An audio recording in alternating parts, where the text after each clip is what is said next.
तो इस video lecture में हम सीखने जा रहे हैं केमिकल इक्विलिब्रियम का एक और बढ़िया कॉन्सेप्ट। ये लास्ट वीडियो होगी केमिकल इक्विलिब्रियम के ऊपर।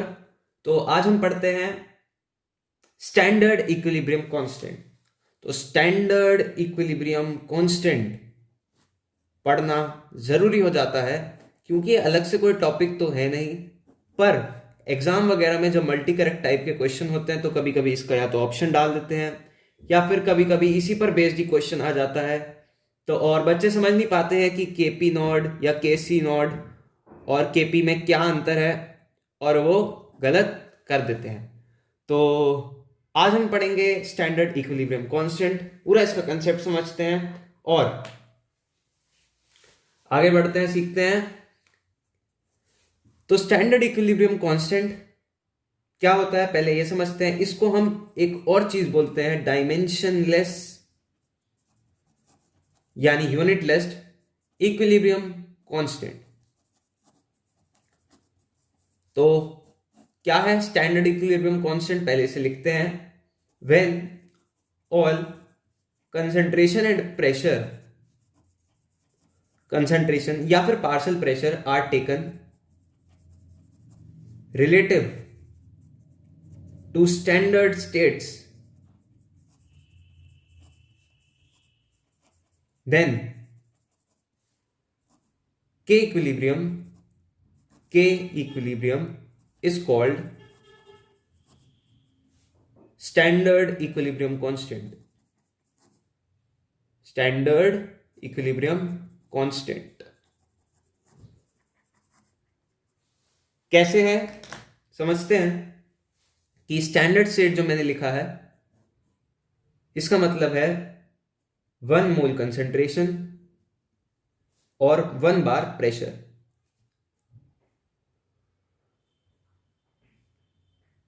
When all concentration and pressure are taken relative to the standard state in equilibrium constant, then we call K equilibrium as standard equilibrium constant.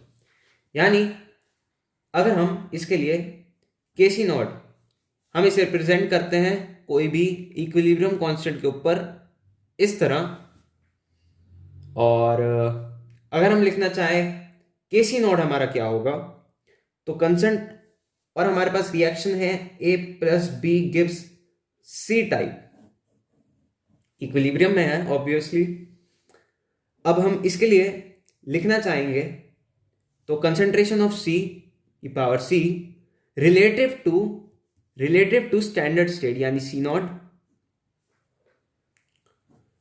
Upon A की power A, ये इसके A moles मान लीजिए, इसके B moles मान लीजिए, इसके लिए C मोल्स मान लीजिए, stoichiometric coefficient upon A not B upon B not.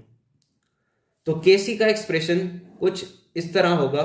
अगर हमने बोला है कि स्टैंडर्ड इक्विलिब्रियम कांस्टेंट क्या होता है रिलेटिव टू स्टैंडर्ड स्टेट्स, हम सारे कंसंट्रेशन और प्रेशर लेते हैं। मैंने रिलेटिव लिया यानी सबको डिवाइड कर दिया है किसे, स्टैंडर्ड स्टेट से उनकी, यानी ये सब डिवाइड होंगे कंसंट्रेशन ऑफ 1 मोल से। अगर ये केसी है, अगर मैं एक्सपेरिमेंटली मेजर करूं या फिर न्यूमेरिकली मेजर करूं तो केसी और केसी नॉट सेम होते हैं।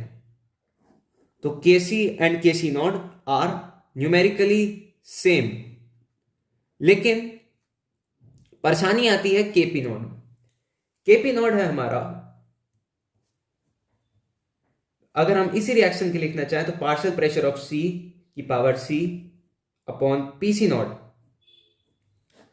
Upon partial pressure of A की power A upon P A not into partial pressure of B की power B P P not.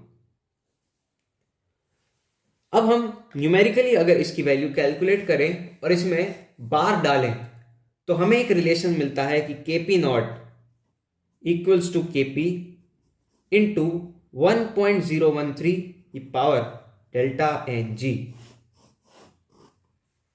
ये एक्सप्रेशन है हमारा केपी नॉट का।